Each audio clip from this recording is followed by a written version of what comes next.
Hello दोस्तों और अजीज़ों। आज इस 2024 में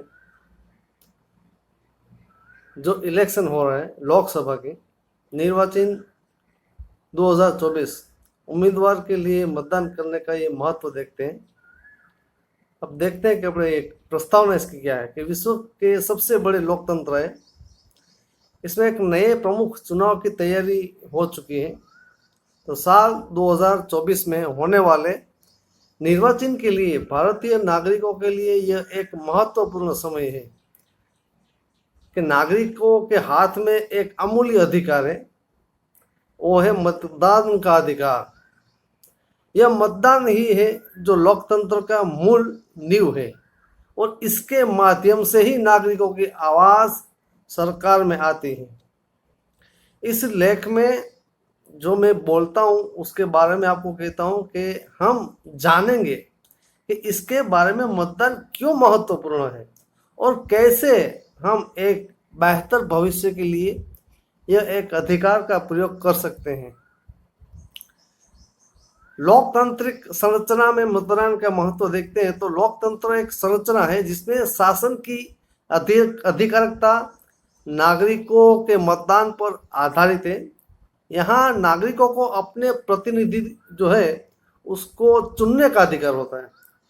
तो कल यानी 7 तारीख को हमारे गुजरात में, पता नहीं कौन से दूसरे स्टेट में होगा, लेकिन गुजरात में कल है। तो मुझे ये मतदानों को ये इन्फॉर्मेशन देनी है कि पहले तो ये मत देखो कि पार्टी कौन सी है, पार्टी के उसके जो मौके अपने हमने आज की आज़ादी से लेकर आज की तारीख पर हम अलग अलग पार्टियों को हमेशा चुनते हैं, लेकिन चुनने के बाद 5 साल रहती है, 5 साल के बाद फिर से वही चुनाव आता है। तो 5 साल हमको देते हैं ताकि हम चेक करें कि जो हमने मत दिए थे और उसने जो वादे किए थे वो पूरे हुए या नहीं हुए। हमारे देश का जो विकास है, देखो मेहरबानी करके ये वीडियो छोड़ के मत जाना और ये वीडियो देखकर ये वीडियो दूसरे तक भी पहुंचाना ज़रूर। आप मुझे लाइक करो या ना करो, सब्सक्राइब करो या ना करो, लेकिन ये ऐसी इन्फॉर्मेशन है कि जो हर एक नागरिक जो भारत का है उस तक ये पहुंचनी ज़रूरी है। तो मतदान एक ऐसा साधन है जिसके माध्यम से हम अपनी आवाज़ को सुनाते हैं और सरकारी नीतियों को निर्धारित करने में एक सहायता होते हैं। जब हम मतदान करते हैं तो हम देश के भविष्य के निर्धारित में भागीदार बनते हैं। फिर अगर हमने कोई ऐसा नेता चुना जो हमारे गिरोह में है, जो हमारे रिलेशन में है, और उसने कहा कि भाई मुझे देना मत, लेकिन ख्याल ये रखना कि ये एक ऐसा राजकारण है जिसमें भाई का भी नहीं होता और बाप बेटे का भी नहीं होता। तो ऐसे में ये मत देखो कि सामने खड़े रहने वाला कौन सा तुम्हारा रिलेटिव यानी संबंध है, ये देखो कि ये हमारे देश के लिए क्या कर सकता है। ये जो चुनाव के पहले जो ये वचन हमको देता है वो क्या पूरा कर सकेगा या नहीं, वो पहले देखो। क्योंकि मैंने आज मेरी उम्र समझ लो कि मेरा 51 50 मैंने पूरी कर ली, ये मेरा 51वां साल चलता है। तो मैंने बहुत सारे चुनाव में मैंने मतदान भी किए, लेकिन हर बार मैंने चुनाव में देखता हूँ कि कौन सा नेता कैसा है। हर बार नेता पलट जाते हैं, अपने कहने के मुताबिक चलते नहीं हैं। आज हमारा देश इतना बड़ा देश होने के बावजूद भी इतने पीछे चले गए।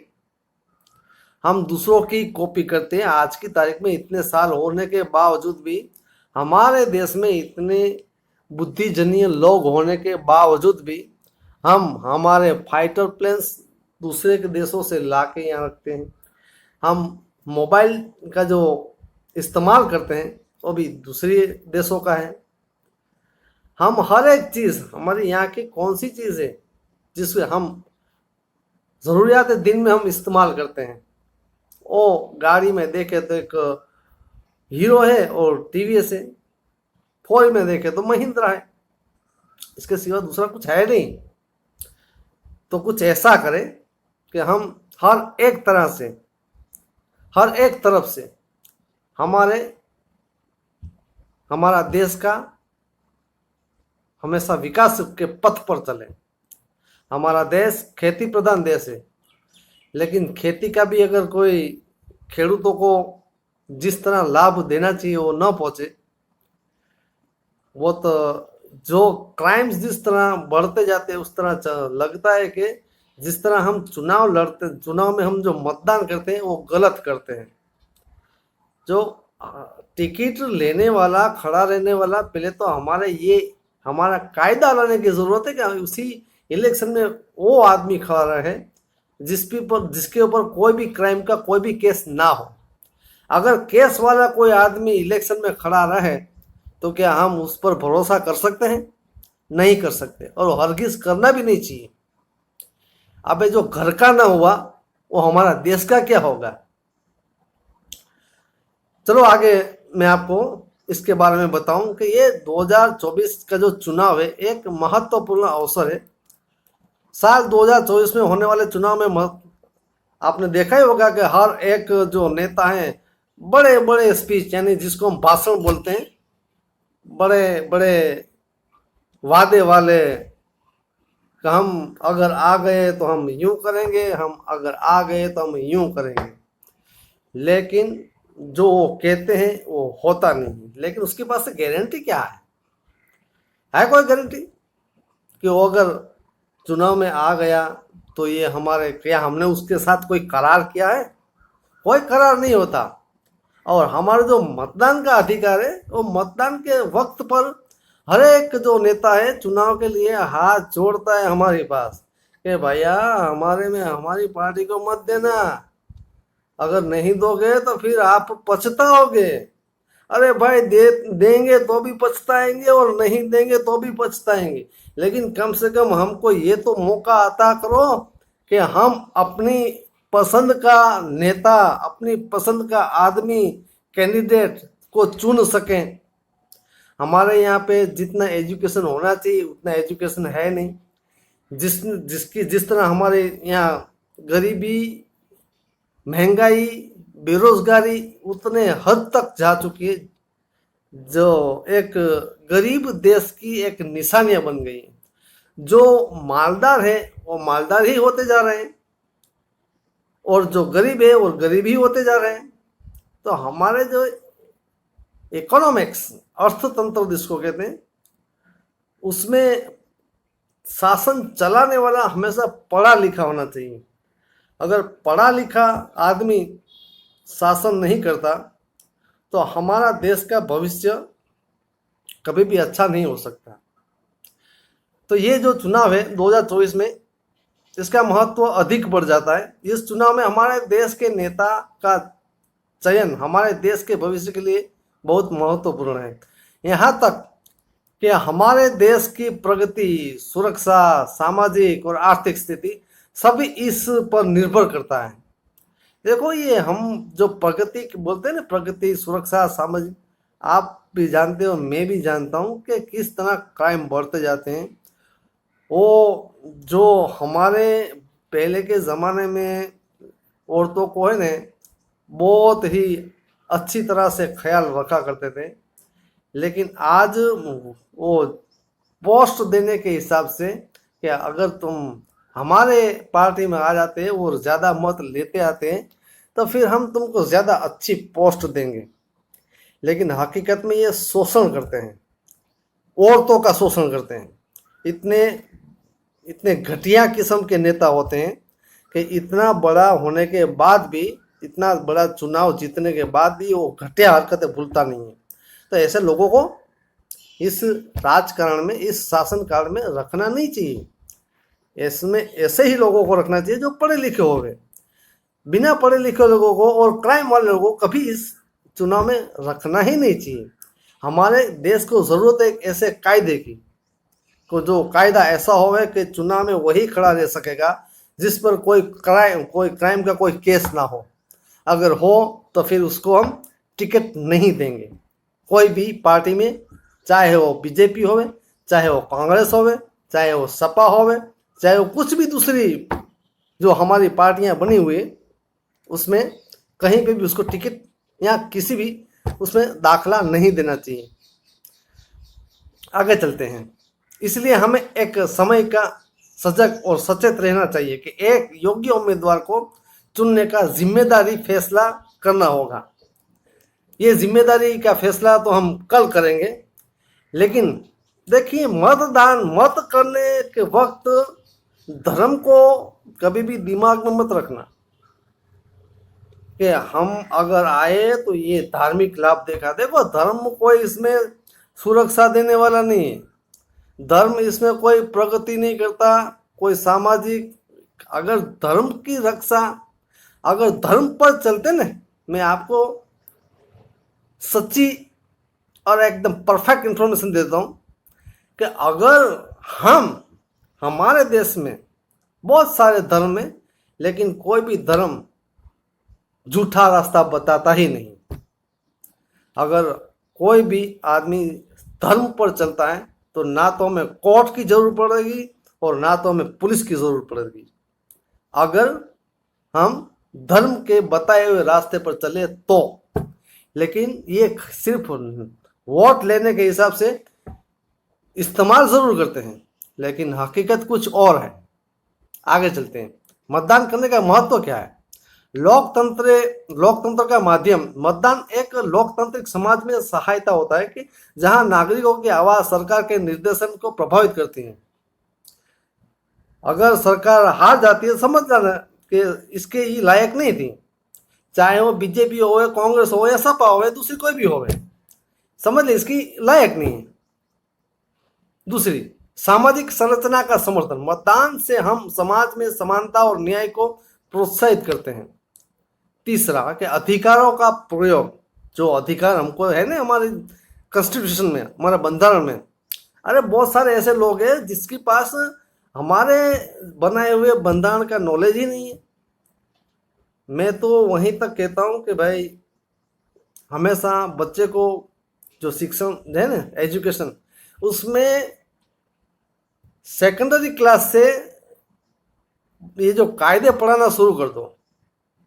हमारा बंधारण पहले पढ़ाओ कि हम भारत के नागरिक हैं और हमारा बंधारण ये हमारी फर्ज है और ये हमारी जवाबदारियां हैं।